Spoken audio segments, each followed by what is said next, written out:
तो हम यहाँ पर बात कर रहे थे कि किस तरीके से एजुकेशन और पॉल्यूशन दोनों कोहेरेंस चलते हैं। तो I was saying this that when we are talking about the pollution, so we have to realize that pollution which we are bearing cannot be sought out by any agency individually or by the person individually. Every stakeholder of the global society needs to come on a common platform and have to realize their contribution in this regard. Number second हम बात कर सकते हैं कि किस तरीके से जो एडवर्टीजमेंट एजेंसी, अगर हम एफएम की बात करें, दूरदर्शन की बात करें, सॉन्ग्स की बात करें, टेलीविजन एडवर्टाइजमेंट्स की बात करें, तो वहां पर हम किस तरीके से जो पोल्यूशन सेंसिटिविटी है उसको इंक्रीज कर सकते हैं। जो पार्क्स हैं, जो हमारे पब्लिक व्हीकल्स हैं, उन पे रादर की हमारे सेलिब्रिटीज की फोटो हो, उस पे ये फोटो हो कि किस तरीके से एफोरेस्टेशन को बढ़ाया जाए, किस तरीके से वर्टिकल फार्मिंग की जाए, किस तरीके से रूफ फार्मिंग की जाए, रूफ प्लांटेशन किया जाए, ताकि जो सिटीज हैं, जो अर्बन एरियाज हैं, वो कहीं ना कहीं ग्रीनरी की तरफ बढ़े और पोल्यूशन में अपना अपना जो लोग योगदान दें।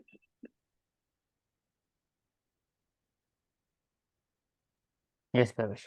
Now coming to the next article, when we talk about the freebie culture, से रेवड़ी, तो रेवड़ी सिर्फ सिर्फ एक ही पार्टी नहीं दे रहे, सबको दे रहे, वो बात करना चाह रहे हैं यहाँ पर।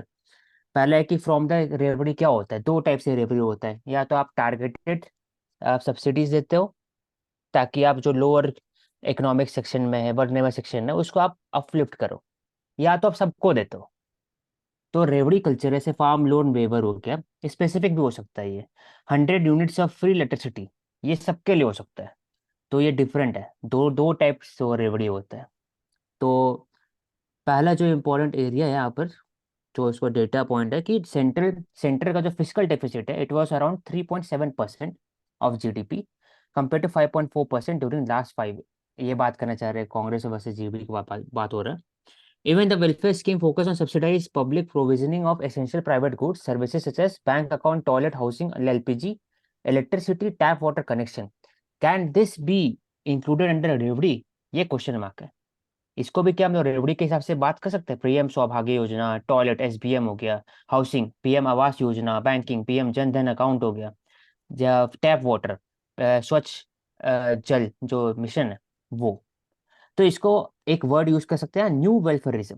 न्यू वेलफेयरिज्म है क्या कि आप ओपन एंडेड सब्सिडीज दोगे, और एक तरह से जो प्रोग्राम है जैसे एनएफएसए, 2 किलो चना, राइस, वीट, राइस, ये सब दोगे, पल्सेस दोगे, मनरेगा में जॉब दोगे, वो भी एक रेवड़ी का पार्ट है क्या? तो क्वेश्चन मार्क है। तो मेरे मेरे अनुसार रेवड़ी का सिर्फ वही पार्ट हो सकता है जो सबके लिए हो। लेकिन अगर टारगेटेड आप देते हो for the poverty alleviation scheme, तो रेवड़ी नहीं हो सकता। वो एक तरह से स्कीम है, और एक तरह रीडिस्ट्रीब्यूशन मैकेनिज्म है मतलब वो। कि औचक बाकी प्रॉपर आपको ऐड करना। डेफिनेशन नहीं है रेवड़ी का। तो रेवड़ी में हम हमेशा हाँ, बात करते हैं कि पर्पस क्या है ऑफ अनाउंसिंग एनी स्कीम, या इवन पॉलिटिकल कैंपेन्स में भी कुछ अनाउंस किया जाता है, तो we can talk more about उसके पीछे पर्पस क्या है ऑफ अनाउंसिंग समथिंग। मतलब तो ऐसे तो मुझे सब कुछ ही रेवड़ी हो जाएगा स्कीम्स की भी अगर आप बात करोगे। जो रेवेन्यू एक्सपेंडिचर है वो तो फिर पूरा रेवड़ी हो गया, जो आप सैलरीज दे रहे हो, सब्सिडीज दे रहे हो, फर्टिलाइजर्स आप प्रोवाइड कर रहे हो सब्सिडाइज्ड प्राइसेस पे, एक्सपोर्ट के लिए आप सब्सिडीज प्रोवाइड कर रहे हो, तो सब कुछ ही फिर तो वो रेवड़ी हो जाएगा ना। मुझे यहाँ पे हम्म, दो चीजें बोलनी है कि कुछ प्रैक्टिसेस होती है गवर्नेंस के अंदर एसेंशियल, और कुछ होती है नॉन एसेंशियल। तो अगर आप एसेंशियल प्रैक्टिसेस की बात करते हैं तो वो आपकी रेवड़ी कल्चर का पार्ट नहीं बनेगी, और नॉन एसेंशियल जो है वो बन सकती है। जैसे कि अभी आपने उसे कहा कि NREGA, MNREGA, NFSA, so basically these are the essential governance reforms and the governance initiative which are taken by the government. लेकिन अगर आप अ, सिलाई की machine, washing machine, scooter, motorcycle, tab बांटते हो तो वो एसेंशियल नहीं है। तो दूसरी प्रवेश, चीज यहाँ मैं पर ये क्या बोल, क्वेश्चन आएगा, जो आपने बोला ये नॉन इसेंशियल नहीं है, तो कौन डिसाइड करेगा ये नॉन इसेंशियल नहीं है? क्योंकि किसी के लिए इसेंशियल भी हो सकता है, किसी के लिए नहीं होगा इसेंशियल। किसी पॉलिटिकल नहीं पार्टी मानते आप के लिए मेरे, इसेंशियल हो नहीं, सकता है, बट वो यहाँ पे जो एम्बिग्युइटी वाला एलिमेंट है ना, वो सबसे बड़ी प्रॉब्लम है। पॉलिटिकल पार्टीज के लिए एसेंशियल तो हो ही नहीं सकती कुछ चीज, मतलब उनके लिए तो वोट बैंक पॉलिटिक्स है। एसेंशियल तो हम लोगों के लिए सोच रहे हैं ना, कि लोगों के लिए एसेंशियल क्या नहीं है। हाँ, पॉलिटिकल तो पार्टीज को कोई कहीं आज आप के टाइम में भाई, पैन इंडिया लेवल पे आप उसको कैसे बोलोगे कि ये चीज नॉन इसेंशियल है? कोई पैन वही मैं इंडिया बता रहा लेवल हूँ। पे आप एग्जांपल दे सकते हो कुछ नॉन इसेंशियल हो? जो ऐसा तो कुछ मेरे हिसाब से नहीं होगा। मेरे हिसाब से जो एक ही रेवड़ी मुझे लगता है नॉन एसेंशियल है, वो है फार्म लोन वेवर, डायरेक्ट जो होता है। मतलब उसके भी वो तो मुझे इम्पोर्टेंस ज्यादा है। पॉजिटिव्स हैं मुझे फार्म इसमें ये लोन लगता है वेवर कि डायरेक्टली, कि वो उसके अलावा मुझे लगता है सब चीज टारगेटेड ओरिएंटेड है, कि आप अगर पीएम किसान भी दे रहे हो वो भी ठीक है, वो स्पेसिफिक है, लेकिन लोन वेवर मतलब समझ रहे हो ना, मतलब पूरे लोन लोन वेवर। वेवर क्यों देना पड़ रहा है तो औषध, उसके पीछे वो समझना इंपॉर्टेंट है ना। लोन वेवर के पीछे जो सिचुएशन हो रही है फार्मर्स की, तो इसमें कोई मिस्टेक ही नहीं है। उनको एमएसपी लो मिल रहा है, प्लस उनकी कॉस्ट ऑफ प्रोडक्शन इंक्रीज हो रही है, प्लस उनकी डिपेंडेंस जो पर्सनल मनी लेंडर्स है उनके ऊपर है, क्योंकि उनके पास फॉर्मल सोर्सेज ऑफ क्रेडिट नहीं है। तो अल्टीमेटली फार्मर की तो कोई मिस्टेक नहीं हुई ना, बट पिस तो इसमें बीच में अल्टीमेटली जो फार्मर लोन है ना, फार्मर लोन सुसाइड है कर ना, रहे हैं। हाँ तो लोन जो है ना वो बेसिकली जा रहे हैं सिर्फ वापस मनी लेंडर के पास, फिर से वापस मनी लेंडर के पास जाएंगे, फिर लोग, फिर वो एक साइकिल बढ़ते रहेगा। अब तो वो तो जब से इंस्टीट्यूशनल को हिसाब से हम चेंज नहीं करें तब तक वो ठीक नहीं रहेगा। वही बात है, तो मुझे फार्म दूसरी लोन चीज वेवर का लगती है ऐसा। कि जो एक कैलकुलेटिव स्टैंडर्ड होना चाहिए when of every particular scheme which the government of India as well as the state government are implementing, और उनके कैलकुलेटिव रिस्क जो है that should be properly scrutinised by the parliamentary committees on the finance and along with the CAG and the Finance Commission. So okay क्या प्रवेश। Essential नहीं है वो political parties का अपना हो सकता है। हम्म, ठीक है, नेक्स्ट आते हैं। Next article is talking about Tamil Nadu governor R N Ravi। तो ये अच्छा आर्टिकल है और इसको प्रेरणा ले सकते हैं डिटेल में।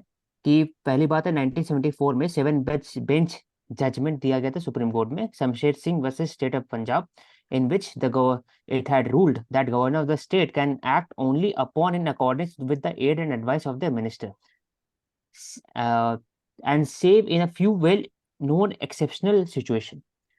तो उनका काम, गवर्नर काम है सिर्फ और सिर्फ एड एंड एडवाइस करे।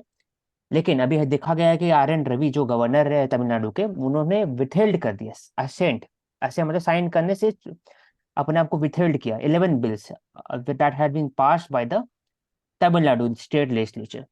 तो ये कॉन्स्टिट्यूशनल क्राइसिस का एक इशू है, लिख सकते हैं इसको आंसर में। और दूसरा बात इंपॉर्टेंट है कि ये सिर्फ अभी का नहीं हो रहा है, पहले भी हुआ था। उस वहां पर पहले था कि prohibition on online gaming gambling, anti corruption measures, legislation on NEET and appointment of the university vice chancellor. तो ये सब एरिया है जहां पर गवर्नर वर्सेस स्टेट का हमेशा इशू चलते आ रहा है, not with regarding only for Tamil Nadu. We can see this in West Bengal, Punjab, Chhattisgarh, Maharashtra etcetera. और तो एक अच्छा एक स्टेटमेंट है, governor should not speak politics, it will set a wrong president. तो ऐसा लिख सकते हैं। एंड दूसरा कि he must give his assent to the bill that are almost certain to be passed once more by the state legislature. For its part, the center must step in and vary at least to counsel and restraint। तो centre का भी role है कि आप कैसे governor को restrain कर सकते हो, आप रोक सकते हो। तो एक एरिया है यहाँ पर। तो यहाँ पे हम और ज्यादा मतलब गवर्नर की अकाउंटेबिलिटी इंक्रीज कर सकते हैं कि इफ ही इज मतलब डिसाइडिंग कि he will not be providing the assent to the bill और उसको रिटर्न कर रहे हैं, तो he should be made accountable proper detail में in return. Reasons should be there कि why he has return those bills.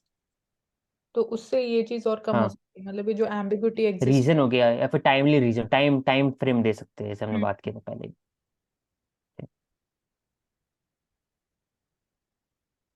And I think for all the suggestions which you people have given, it requires a constitutional amendment. हम्म। हाँ,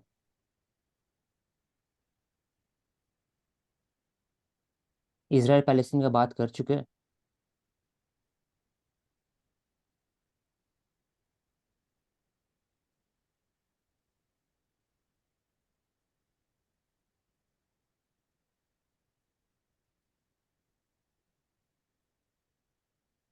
COP 28 in Dubai.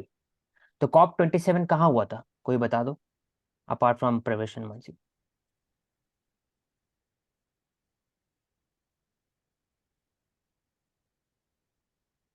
Egypt में हुआ था। हाँ, शर्म L Sheikh, Egypt. तो उसका main मुद्दा क्या था और क्या वो वहां से निकल के आया, अगर 2-3 सेंटेंस से बताना है तो।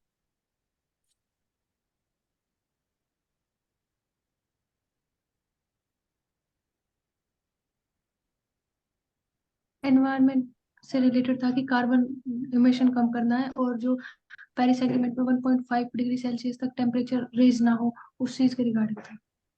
वो तो हर बार ऐसे ही रहता है, लेकिन स्पेसिफिक मुद्दा क्या था वहां पर उस समय।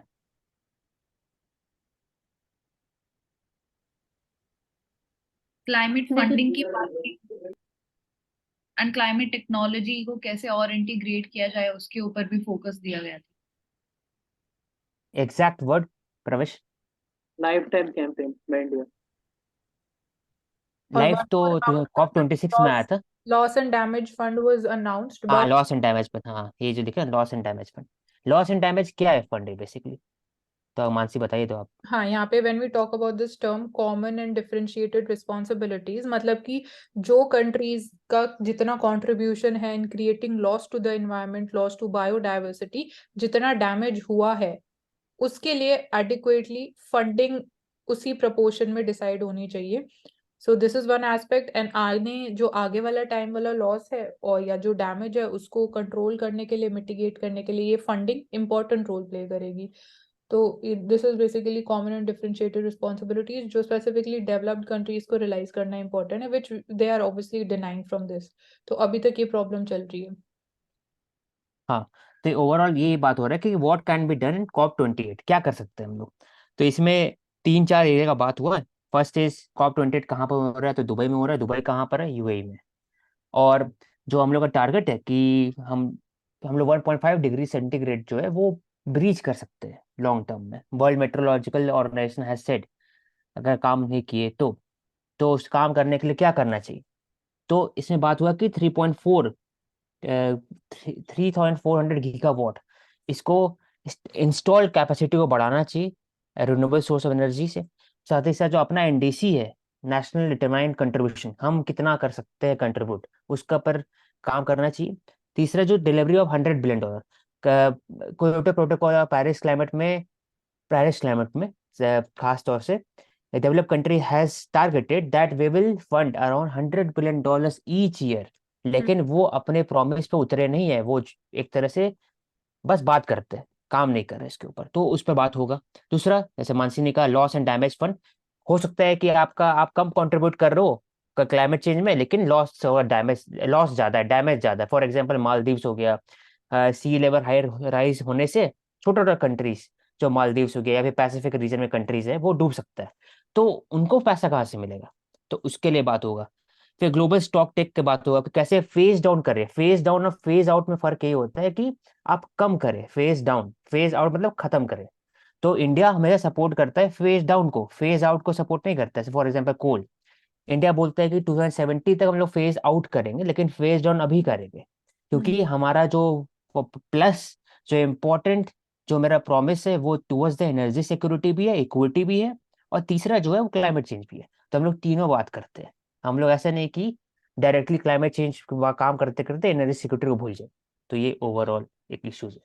तो क्लाइमेट फंड हो गया और कंट्रीब्यूशन देखा जाए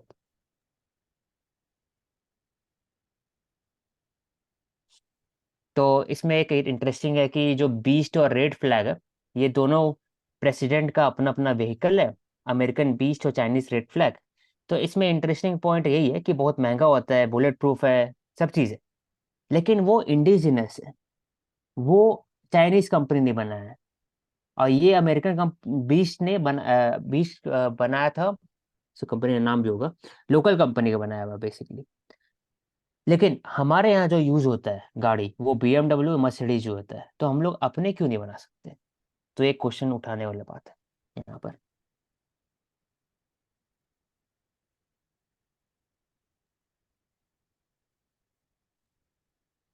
तो ये म्यांमार का मैप हो गया। चित्तागोंग पोर्ट इस तरफ, मतलब इसी तरफ वो पोर्ट है। ये म्यांमार, लाओस और Thailand, it is a part of the golden triangle which we have discuss yesterday. और जो इशू है मणिपुर का और नागालैंड का, ऊपर में आप देखोगे यहाँ और यहाँ पर, तो यहाँ पर भी इनफिल्ट्रेशन होता है बाय द म्यांमार, जो भी इंसर्जेंट ग्रुप है, NSCN हो गए या फिर बाकी सब ग्रुप्स है। तो एक इशू है। म्यांमार रखाइन स्टेट यहाँ पर है, जहाँ से रोहिंग्या क्राइसिस स्टार्ट हुआ था, और यहाँ से वो बोट से आते थे बांग्लादेश, बांग्लादेश से जो वहां से फिर इंडिया में जाते थे, तो आते हैं। तो एक 3-4 एरिया हो गया। और कैपिटल तो ऑफ ध्यान म्यांमार भी रखना चाहिए। लोकेट कर दो। कैपिटल ऑफ मैप में कहाँ है? ये रहा ना मैप में, रखाइन स्टेट के साथ में।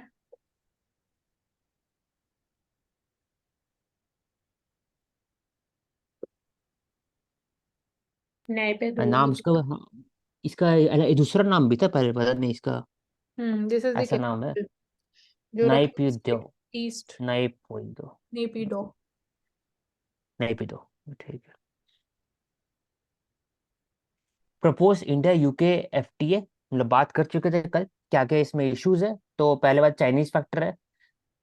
आरसेप इंडिया ने एग्जिट कर दिया था, जिस because India looked RCEP as a Chinese dominated RCEP. और इंडिया हमेशा बात करता है कि हम लोग भाई सबको भीड़ में एफटीए साइन नहीं करेंगे, मैं साइन करूंगा FTA with each country individually, ताकि मुझे जो मिलना पड़े फ्री ट्रेड एग्रीमेंट से उसे फायदा मेरा भी हो। भीड़ में होने से क्या होता है कि फायदा नहीं हो पाता है, वो लॉस हो जाता है लॉन्ग टर्म में। तो इंडिया हमें सपोर्ट करता है कि ग्रुपिंग सपोर्ट नहीं करना है, इंडिया को सपोर्ट इंडिविजुअल इंडिविजुअल बेसिस पर सपोर्ट करें एफटीए को। दूसरा के ब्रेजिट, जो जब से ब्रिटेन यूईयू ब्रेक्सिट, बेसिकली ब्रिटेन है एग्जिटेड द यूरोपियन यूनियन, तब से इंडिया सपोर्ट करता है कि कैसे हम लोग आपस में डील करें और यूरोपियन सिंगल मार्केट जो एक्सेस है उसको यूज करें लंदन को। गेंस टू इंडिया हो गया, और साथ ही साथ मूव टू यूके। यूके में एरिया एक्सपोर्ट क्या क्या हो सकता है, तो कार, स्कॉच, विक्सी, वाइन्स, विस्की, वाइन्स एक्सेट्रा। तो tariff, And I believe everybody is making their own notes also. Good afternoon. Yes. I believe whenever we are discussing and so many good ideas have been thrown up, the rest of the candidates, they must have their pen and paper, जैसा हमने पहले भी discuss किया है, in their hands, and they must be writing. That is very important. Please continue. Yes, sir. Apart from that, non-tariff barriers. Non-tariff barriers is not related to the tariff, custom duty. It is related to other things such as regulation standard. आपका ऐसा standard set करते हो कि आप trade ही नहीं कर सकते हो, कम ट्रेड कर सकते हो। फाइटोसैनिटरी मेजर्स हो गया, certificates etcetera. And issue of carbon tax हमने मानसी ने डिस्कस किया था with respect to the EU style of carbon border adjustment mechanism. तो सीबीएम इंपॉर्टेंट पार्ट है। सीबीएम कहता है कि यूरोपियन यूनियन चाहते हैं कि बाकी कंट्रीज पर एक टैक्स लगना चाहिए, डेवलपिंग कंट्रीज पे, वो भी जो भी प्रोडक्ट बनाते हैं। क्यों? क्योंकि वहां पर जो जो कार्बन एमिशन का स्टैंडर्ड है वो कम है, इसके और मेरे यहाँ ज्यादा है। तो बेसिकली वो टैक्स इनपुट करना चाहते हैं बाकी सब पे। तो ये एक इश्यूज है between the India and UK FTA agreement. हाँ, तो जैसे बात इसकी वजह से जो इंडिया की एक्सपोर्ट कॉम्पिटिटिवनेस है वो कम होगी, बिकॉज जो प्राइसेस ऑफ हमारा एक्सपोर्ट्स है that is going to increase, because ये लेवी होगा जितने भी इंपोर्ट्स होंगे इन द यूरोपियन यूनियन।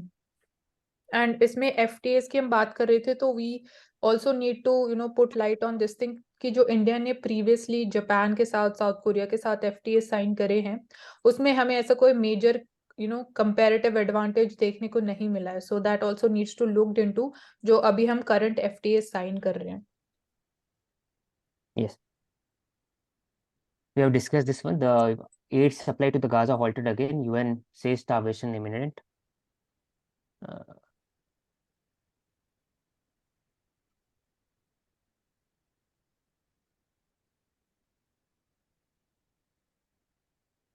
नहीं, जैसे अभी हमने पढ़ा कि UN says starvation is eminent.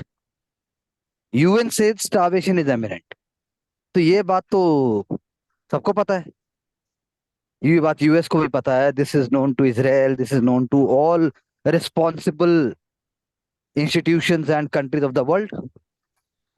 So you must, all of you must, when we are reading and when we are deliberating on such issues, then you have to think from multiple stakeholders' perspective. UN is saying that starvation is imminent. So is there something more important than human life? And if it is more important also, then in what perspective? So that is how administration works. There is always conflicting ideas and also developments. अब UN बोल रहा है कि लोग मर जाएंगे और मर रहे हैं, लेकिन बाकी सारी चीजें हो रही हैं। So this is what you have to justify. You cannot just, we are not supposed to, मतलब हम सिर्फ पढ़ के नहीं छोड़ सकते, सोचना है और हेडिंग्स को जरूर बोलिए, और उसके बाद आपके माइंड में अपने आप एक second layer of ideas generate होगा। आई एम नॉट सेइंग कि इसको डिस्कस करो, but I am just saying UN कह रहा है। Who is saying? UN is saying. UN की सुनता कौन है? That's how it has to be seen. Put yourself in those shoes, and then you will have better grasp when we are writing answers and when we are speaking up. It will be less emotional and more rational and also administrative in approach. Thank you. Yes, sir.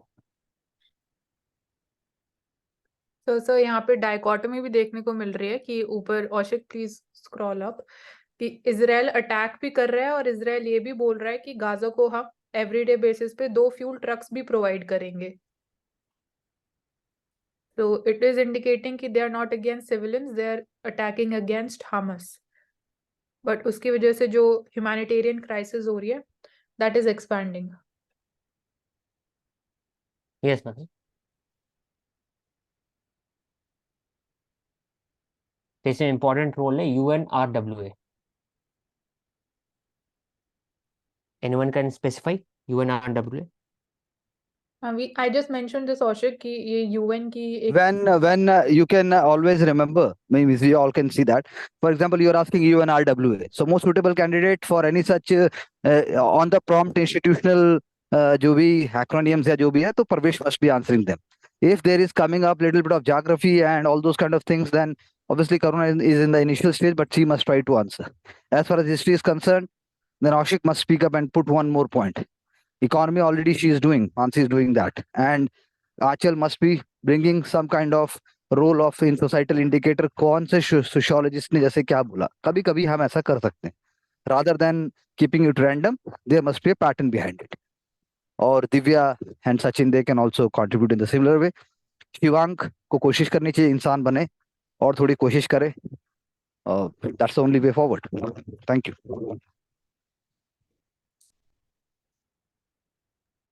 Yes, sir.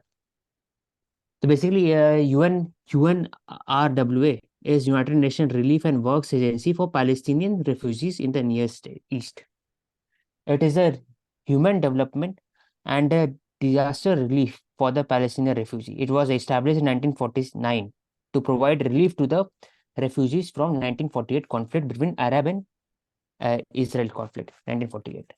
तो आप साथ साथ में specify कर सकते हैं कि वो एजेंसी है, कि वो बॉडी है, कि वो क्या है. बिकॉज प्रीलिम्स एग्जामिनेशन वो ऐसे ही आएगा. UNRW.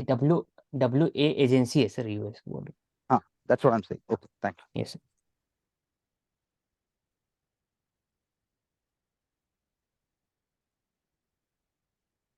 Coming to the next article, RBI tightening of the unsecured loans. Bank need 84,000 crore excess capital. Banking will require around 84,000 of excess capital, 5% increase over the 15 lakh crore capital. That is, apart from following the RBI decision to increase the risk-weighted exposure of the bank. ठीक है, Yes, यहाँ पे Mansi. लिखा हुआ है कि banks को access capital चाहिएगा, लेकिन क्यों ये एक्सेस कैपिटल चाहिएगा? इतना अमाउंट क्यों चाहिए बैंक्स को? I think there has been increase of NPA and risk-weighted issues. To reduce the risk-weighted issue, the banks may need 84,000 crore capital. नहीं, राइज इन एनपीएस नहीं हो रहा है. Higher, NPS has been declining, but जो RBI ने regulatory measure लिया है कि पर्सनल लोन्स का नंबर इंक्रीज नहीं होना चाहिए, तो उसके लिए जो अमेंडमेंट किया है रिस्क वेट एसिड जो इंक्रीज हुआ 125% तक, उसके लिए बैंक्स को इतना एक्सेस कैपिटल साइड में रखना पड़ेगा, जिसको हम प्रोविजनिंग बोलते हैं. एंड ये कैपिटल बैंक्स लेंडिंग पर्पसेस के लिए यूज नहीं कर सकते हैं. तो टाइट रेगुलेटरी मेजर्स की वजह से जो आरबीआई ने इम्पोज करे, उसकी वजह से बैंक्स की lending capacity would get reduced. yes, Mansi. Then this article is talking about the Pratt and Whitney. Pratt and Whitney is very important institution company which builds engines, aircraft engines. तो ये रखना चाहिए दिमाग में. सो यहाँ पे issue क्या है? औशिक, Pratt and Whitney engines, why it has been in news? Specific issues है इसमें, मतलब डिटेल में पढ़ना पड़ेगा इसको. Like technical issues uh It's रहे हैं, considering for the tracking setting up of maintenance, repair, and overhaul facility in India. वो भी है. ये बस है. टेक्निकल इश्यूज भी देखने को मिल रहे हैं. Previously there have been aircraft disasters also, so that is the main issue, their quality and technicality.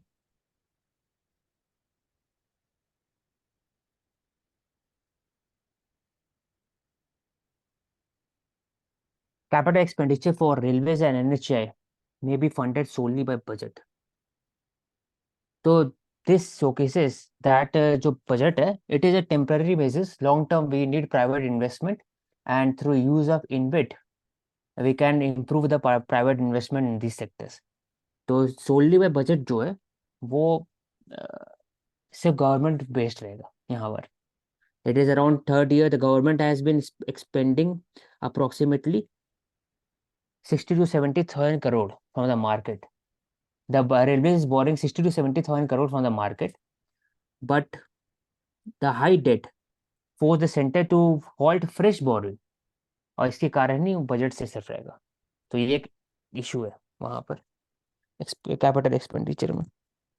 So as we are seeing कि एयरपोर्ट्स में जो नॉन कोर बिजनेसेस हैं उसके थ्रू एडिशनल रेवेन्यू जनरेट हो रहा है. So this can be again done in case of railways also, so that जो borrowing की रिक्वायरमेंट है या जो रिटर्न्स हमें करने हैं that can be address through that.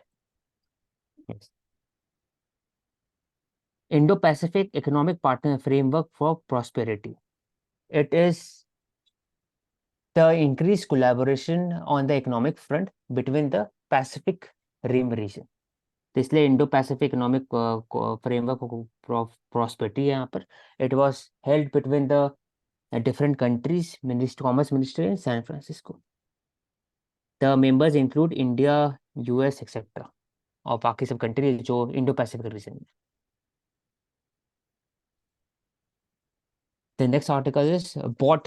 BOT is a PPP model as a build, operate, and transfer. NHI has awarded 44,000 crore of award to BOT project. So this showcases how the capital expenditure in national highway is increasing, and with increase in infrastructure, it will help in growth of businesses and new economic zone.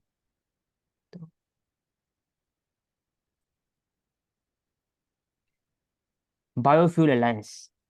So Biofuel Alliance, Global Biofuel Alliance was initiated in the G20 Delhi Declaration.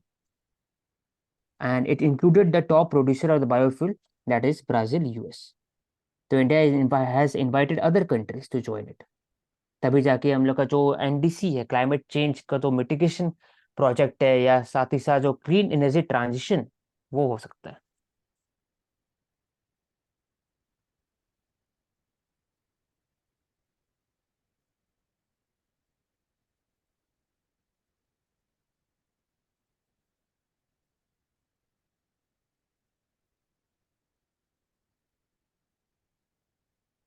Delhi Pollution Control Committee. This is a citizen charter. Citizen charter is basically used to make government more accountable and transparent with respect to citizen. It becomes more responsive to the demand of citizen. It helps the citizen to know about the facility of the government and how it is responding. तो ये Delhi pollution control committee का citizen charter है. ये दिखाता है कि कैसे वो काम कर रहे हैं with different aspect. Health advisory उन्होंने दिए हैं, और सामने में उन्होंने तरीके से बताया है कि very poor poor, severe severe में क्या करना चाहिए. तो एक अवेयरनेस प्रोग्राम है Delhi police control committee. I think Mansi we can take up in the financial expression. Thank you. Sure.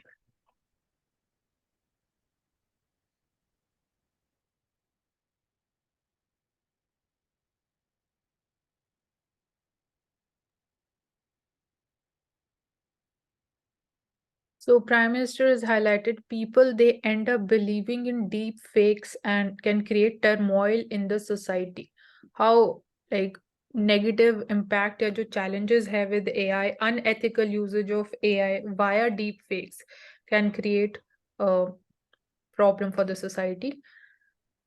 Like इसकी वजह से how जो even we have been seeing कि corporates में जो हायर डेजिग्नेशन पे पीपल रहते हैं, डेजिग्नेशंस रहती है, वहां पे भी उनके डीप फेक्स जनरेट करके कैसे फ्रॉडस्टर्स जो डिसीजंस वो लेते हैं उनका ऑडियो मिसयूज करके फाइनेंशियल फ्रॉड एक बड़े लेवल पे क्रिएट हो सकता है. तो यहाँ पे एक फाइनेंशियल इंस्टेबिलिटी भी क्रिएट हो सकती है सोसाइटी में.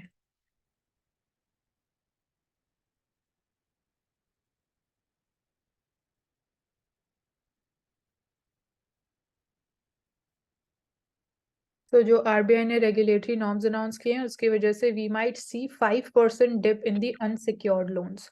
सो अनसिक्योर्ड लोन्स क्या होते हैं आंचल?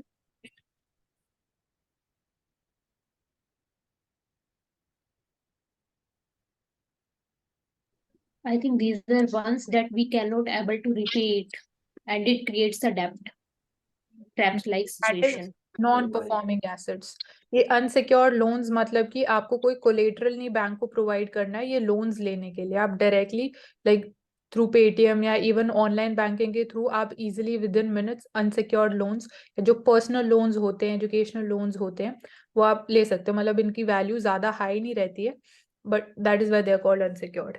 तो बैंक्स के लिए ज्यादा रिस्की इसलिए ही होते हैं क्योंकि उनको कोई कोलेटरल नहीं मिलता in return of providing these loans.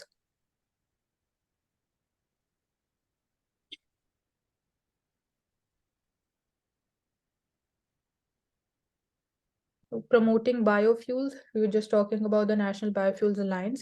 So International Biofuels Alliance. So India achieved the target of mixing 10% ethanol in petrol in May 2022, 5 months ahead of the deadline, and advanced the deadline for doping 20% ethanol in the petrol by 5 years to 2025. So we've been promoting renewable energy, we've been promoting cleaner fuels. Biofuels is one aspect.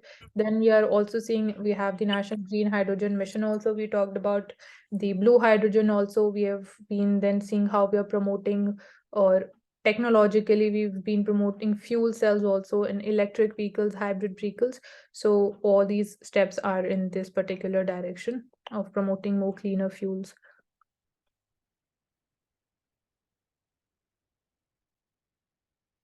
So here basically DGFTVC will be allowing for FDI in the inventory based e-commerce. So we need to understand, can anyone explain inventory based e-commerce FDI model क्या होता है? या खाली मतलब if you don't associate with e-commerce also. So inventory based FDI model. Inventory means inventory based e-commerce method means e-commerce platform have also promoted the inventory and their goods in So in basically हाँ वो मानसी इसे हाँ मैं बता रहा हूँ मैं कि इन्वेंट्री भी उन्हीं का रहेगा, ई कॉमर्स प्लेटफॉर्म का भी रहेगा, और जो गुड्स सप्लाइड है इट वो भी ई कॉमर्स प्लेटफॉर्म का रहेगा. तो I think it is inventory based info e commerce. हाँ, तो एफडीआई में दो टाइप के मॉडल होते हैं. एक होता है मार्केट बेस्ड मॉडल जो इंडिया में अभी करंटली है. मार्केट बेस्ड मॉडल में एफडीआई इज देयर. उसका एग्जांपल हो गया एज लाइक Amazon या फ्लिपकार्ट. तो आपको एज अ मतलब थर्ड पार्टी प्लेटफॉर्म प्रोवाइड करते हैं फॉर बाइंग एंड सेलिंग. वो अपने खुद के गुड्स नहीं सेल कर सकते हैं मार्केट बेस्ड मॉडल में. इन्वेंट्री में वो खुद की इन्वेंट्री मेंटेन कर सकते हैं और उसको सेल भी कर सकते हैं. तो दिस वुड बी इंट्रोड्यूस्ड. अभी इंडिया में ये नहीं है. This is like absolutely not working in India right now. तो इंडिया में इन्वेंट्री बेस्ड जो ई कॉमर्स साइट है वो वर्क कर रही है पर उसमें एफडीआई नहीं है. तो department for promotion of industries and internal trade would be looking into this institutional level पे. Relooking the FDI policy and foreign trade policy. India's e-commerce export potential, it is in the range of $200 to $300 billion annually by 2030. So this is very huge. Specifically after 2020, we've been seeing its expansion, and e-commerce policy would also be announced very soon. That would be taken up. And then we have scheme like remission of duties and taxes on exported products, again to promote more exports. We are having express cargo clearance system. So ease of doing business ke liye we are having these different schemes. And Department of Post के साथ भी DGFT is been working so as to ensure कि डाक निर्यात केंद्र जो हैं और या जो फॉरेन पोस्ट ऑफिसेज FPOs है they get strengthened and expanded. मतलब यहाँ पे भी synergy is being promoted. So opening of 1,000 such केंद्रास would be taken up. Hub and spoke model में like एक center है and spokes के through different केंद्रास they would be connected with that so that seamless distribution हो सके of e-commerce जो orders या goods होंगे.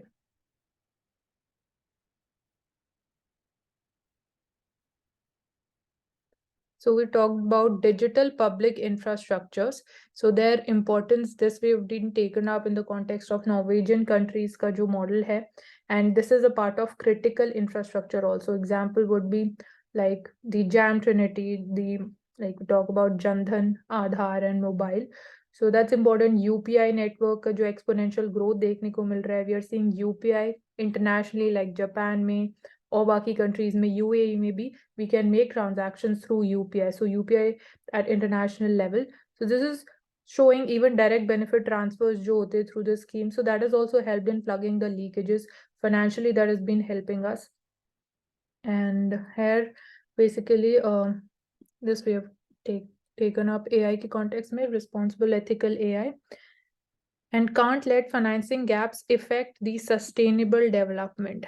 So we were talking about the next COP28 that would be held in Dubai. So multilateral development banks and reforms, this is also going to be one important aspect that would be taken up there. So climate finance में we are seeing the challenges. Last COP27 में we saw कि loss and damage fund announce किया गया था, but nothing more than that. And here we have 5 C's, which is again can be a creative way of writing: consultation, cooperation, communication, creativity, and capacity building. So this would be helping in reinforcing the relationship.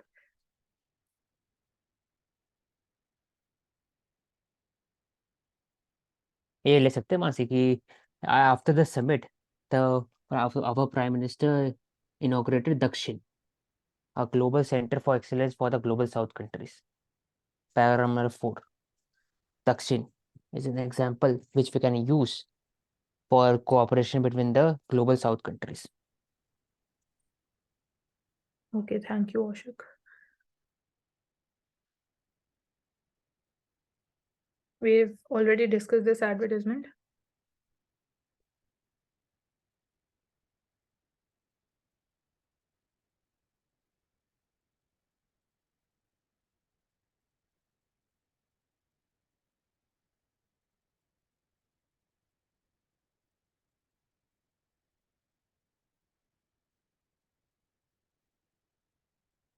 So full-fledged operations at the Chabhar port to start soon. So here, can you tell me Chabhar port located कहाँ पे है आंचल? Iran. Okay. So state-owned India Ports Global Limited, they have formed to develop and run the Chabhar port in Iran. And its importance is this: key will not have to rely on the route that used to pass through Pakistan for the trade. So that's how we'll be bypassing Pakistan, and this would be helping us in promoting more safer trade. So Ministry of Ports, Shipping and Waterways, it would be involved in the operations. And India has also financed the Sittwe port, जो कि Myanmar में located है, amid the political turmoil which is going on in Myanmar. And apart from this, in terms of infrastructure, also work will continue. So this is how basically we can talk about what has been India's role for the development purposes in Myanmar also. And Northeast India की अगर हम overall बात करें तो we've been focusing upon कैसे हम और connectivity increase कर सकते हैं. Recently we saw a railway line with Agartala Khora railway line was also announced that will be passing via